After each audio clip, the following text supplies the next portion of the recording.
Que Dieu vous bénisse richement et ça nous fait plaisir d'être avec vous pour encore partager la parole. Et Dieu voulant, on va continuer avec notre sujet. Nous croyons que Dieu va nous bénir par rapport à cela. Et avant que nous puissions continuer, on va prier. Que tu puisses ensemble devant toi ce matin. Nous remercie pour nous avoir réveillés par ta grâce. Demandons d'être avec nous pendant cette séance de la prédication. Aide-nous, Seigneur Jésus, à comprendre ta volonté. Donne-nous ta vision de la parole. Révèle-nous le contexte de cette Bible, Seigneur Jésus, car tout le monde peut la lire. Tout le monde peut lire Chant 3:16. Celui qui allait à l'université, celui qui allait à l'école, peut savoir lire les Écritures. Mais c'est toi qui donne la révélation. C'est pourquoi, Père, donne-nous la révélation, Seigneur Jésus, de capter l'œuvre du calvaire, afin qu'ils soient joyeux, qu'ils soient réellement des gens qui sont forts, qui vont prendre possession de la parole. C'est pourquoi Dieu puisse enlève-moi du chemin, pardonne-moi de tout péché, toute faute que j'ai commise, Seigneur Jésus, qui n'a pas ta volonté, Seigneur, afin que ton sang puisse nous purifier, pour que nous soyons capables de capter ta volonté. Fais-nous grâce ce matin, Seigneur Jésus, alors que nous allons écouter la parole. Bénis chaque âme, ceux qui veulent écouter la parole du Seigneur Jésus, que tu puisses ouvrir dans sa vie les bénédictions, que tu puisses lui bénir en fait d'avoir cet amour ici, en fait de triompher, qu'il puisse recevoir cette puissance, que c'est ce qui va nous aider à vaincre le diable. Fais que Seigneur puisse capter le témoignage qu'on va écouter maintenant, Seigneur, que ça puisse entrer dans nos cœurs, en fait que nous ayons aussi les mêmes expériences, Seigneur Jésus, car ceci a été écrit, a été apporté par ton prophète, en fait que nous aussi nous puissions expérimenter cela dans nos vies. Demandons notre Seigneur Jésus-Christ. Amen. Que Dieu vous bénisse encore et merci pour ce moment qu'il nous a donné encore d'être ensemble et je crois qu'il va nous bénir parce qu'il ne ment jamais. Je vais commencer avec le sujet intitulé Dieu porte son amour. Ça fait au moins une semaine et demie. Nous parlons un peu de ça. Alors, j'ai besoin de leur montrer que réellement c'est l'amour qui est la plus grande puissance dans le monde que Dieu a donné à l'homme. Malgré que Dieu a donné cela à l'homme, les hommes ne veulent pas exploiter cela. C'est inexploitable. C'est pourquoi maintenant on dit ceci, il donne un exemple que c'est comme si Dieu pouvait te donner un magasin, il y a beaucoup d'articles et tu vas retirer les choses là-bas, beaucoup de choses qui sont là-bas, tu as un chèque, mais tu ne veux pas réellement voir réellement ce qu'il y a dans le magasin que Dieu a prescrit pour toi. Ce sont tes biens. Alors la grande économie de Dieu, Dieu a sa grande économie appelée l'amour divin. C'est ça la puissance, c'est ça la grande force qu'il a donnée au monde entier. Mais les gens ignorent cela. Ils se fient à des petites puissances, ils n'agissent pas de quoi, je ne sais pas c'est quoi. Ils négligent ceci. Dieu nous fait grâce qu'il puisse comprendre que réellement nous avons une grande puissance et demander à Dieu de nous donner cela. Parce que ceci vient quand on demande cela à Dieu, quand on se met à prier et chercher la face de Dieu. Dieu peut nous révéler c'est quoi Jean 3:16. Alors maintenant on va écouter un témoignage qui fait madame avec dans sa vie. Et je crois que ce témoignage va aussi vous aider si vous le prenez au mot, parce que Dieu, la parole de Dieu n'est vient qu'au prophète. Si vous prenez la parole du prophète au mot, c'est Dieu que vous prenez au mot et sa parole ici deviendra une vie en vous.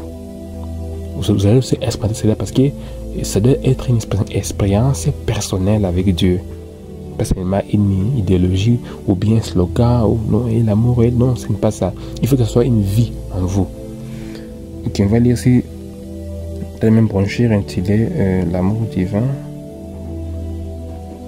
L'amour divin, prêché le dimanche matin, le 26 août 1956. Prenez le paragraphe 76. Combien j'ai remarqué cela alors que je suis 3 points. Supportez ce témoignage personnel maintenant pendant un instant. Vous avez lu les livres là, ces jours-là à Portland, dans leur ego, quand ces fous-là s'est rayé vers l'estrade. et qu'il allait me tuer. Il vient de donner un témoignage. En tout cas, soyez réceptables de comprendre ce témoignage. Ça va vous aider dans la vie. Parce qu'il y a la vie, il y a beaucoup de problèmes. Et il faut aussi avoir un absolu là où on doit se tenir. C'est pourquoi j'ai fait qu'il puisse recevoir l'amour ici. Et vous pouvez le recevoir si vous comprenez les messages ici. Et si vous recevez la parole, cette fille ici qui était dans Frère Branham sera aussi à vous. Parce que le même Dieu qui était avec Frère Branham va aussi nous accompagner si vraiment nous croyons les messages.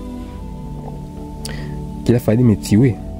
Vous savez peut-être tous lu cela dans les livres. Qu'est-ce qui s'est passé? Dieu m'avait envoyé pour prêcher l'évangile et c'est ce que je faisais. En descendant par grave, c'est en cette des milliers de gens étaient réunis dans la rue tout bondé. À l'extérieur, il y avait plus de 6000 personnes. Alors la pluie tombait à verser, mais les gens restaient là. Leur cœur était affamé et soupirait. Après cette époque-là, il n'y avait personne d'autre sur le terrain. Les réunions soulevaient beaucoup d'enthousiasme. Il fallait me frayer un passage à travers la foule et tout, parcourir à une escorte policière pour me faire entrer. Il y avait beaucoup de gens là-bas. Avant qu'ils puissent entrer dans la réunion pour prêcher, il fallait parcourir beaucoup de gens. C'était une foule de 6000 personnes, vous avez compris. C'est ensuite, j'avais été dans une pièce et là, j'avais été conduit à des jeunes officiers à Christ. Et là, dans les vestiaires, des hommes au début de la vingtaine qui travaillent dans la police. La mère de l'un d'eux avait été guérie dans la veille. Et deux se sont agenouillés là et je les ai conduits au Seigneur Jésus. Comprenons? C'est en neuf, je me suis avancé à l'estrade pour parler de la foi. Soudain, j'étais face à ces fous qui s'est enfui d'un hôpital psychiatrique et qui avait frappé un prédicateur dans la rue. Et après-midi là, il lui avait été fracturé la clavicule et la mâchoire. Voilà que ces fous-là avaient échappé l'hôpital de psychiatrie et il avait tué un prédicateur dans la rue. En tout cas, il avait tellement blessé. Vous voyez? Alors ici, continuons, on va comprendre. Il avait la manie de tuer les prédicateurs. Okay? Cet homme-là, il voulait tuer les gens qui prêchaient la parole. C'est ça vraiment sa colère. Comprenons? Il était entré au pas des courses et en se disant, voici ma chance. Il s'est rié vers l'estrade. Il pesait environ 115 ou 120 kilos et mesurait 2 mètres. Il balançait les mains vers l'avant, vers l'arrière. Il a dit, espèce d'hypocrite, espèce de serpent dans l'herbe. C'est ce qu'il a dit à Frère Branham. Donc ça va alléger d'abord. 80. Et voilà, le serviteur de Dieu était en marche. Les gens étaient guéris. Des milliers de gens étaient guéris et bénis. Des ministres étaient inspirés. Ce grand réveil n'était qu'alors à ses débuts. Puis il a commencé à avoir l'impact partout dans le monde. Et là, sur l'estrade était assis L.T. Osborne, qui avait gagné des dizaines d'âmes à Christ. Il est assis là. Lui, il était pasteur et 8 membres de son assemblée depuis les balcons et observaient la scène. C'est une grande scène là-bas. Écoutez. À 38, et ces fous s'est rié vers l'estrade pour perturber la réunion du Seigneur. Il a dit, espèce de serpent à l'herbe, espèce d'hypocrite, tu t'imposes comme étant un serviteur de Dieu. Je vais te prouver ce soir que tu n'es pas un serviteur de Dieu. Je vais te briser chaque os de ton petit corps de misérable. Il est monté avec vitesse et a brandi son grand poing pour me frapper. Alors, comment est-ce qu'un boxeur veut frapper une personne? Comment est-ce qu'il se tient? Il brandit ses mains. C'est ce qu'il a fait. Il faisait cet homme, c'est fou là. Je me suis retourné. Les prédicateurs étaient en des bandales et tout. 82. Il s'est raclé la gorge et il m'a arraché, il m'a craché au visage. Voilà, il est venu, il a caché le visage.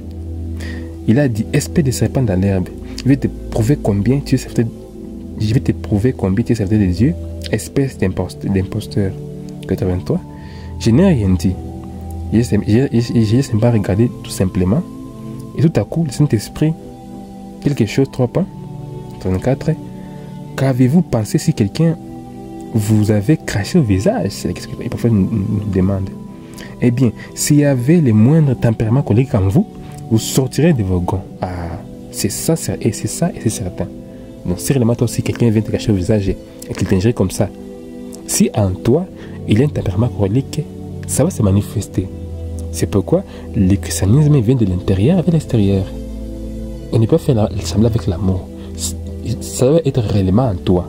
Et l'amour agape, pas l'amour philéo. Parce que si tu as l'amour philéo, quand l'homme ici vient t'agacer, toi tu vas commencer à répliquer parce qu'il n'a pas la chose intérieure. C'est pourquoi on dit ceci, si tu as un tempérament colérique à l'intérieur, ça va se manifester quand un homme pareil va te croiser. C'est pourquoi c'est juste qu'on demande à Dieu qu'il puisse te donner parce que c'est lui qui avait donné sa frère Branham. Donc il peut se donner aujourd'hui en exerçant la parole ici. Comprenez? Ces deux policiers se sont avancés, les deux policiers qui 3 points, avec ses joviens dans la main, pour frapper cet homme, les neutraliser, les émener. Mais je ne pouvais pas les laisser les frapper. Pour les deux policiers étaient venus pour prendre l'homme. Maintenant, on avait dit, laissez cet homme-là, on va voir ce qu'il va faire. Parce qu'il était vraiment conscient qu'il avait Dieu et qu'il avait l'amour en lui et que ça pourrait l'introniser cet homme-là. C'est pourquoi il avait dit au policier, restez là-bas, on va voir ce que Dieu va faire. Pour moi, c'était vraiment un spectacle, une scène plutôt qui était là-bas devant 6000 personnes. Vous comprenez ce que Dieu va faire ici? C'est pourquoi il faut avoir ces choses ici. 85. Dieu avait placé dans mon cœur de l'amour pour cet être mortel. Ah, c'est Dieu qui a placé l'amour dans le cœur des frères Branham pour cet être mortel. C'est pourquoi c'est l'amour qui triomphe. L'amour qui est dans le cœur, pas l'amour qui est dans l'intellect. Parce que ce qui est dans l'intellect, dans l'esprit, ça peut raisonner. Et est-ce que réellement cet homme, c'est vraiment, tout ça raisonner. Mais si c'est dans le cœur et que c'est Dieu qui a placé là-bas dans le cœur, tu vas vaincre.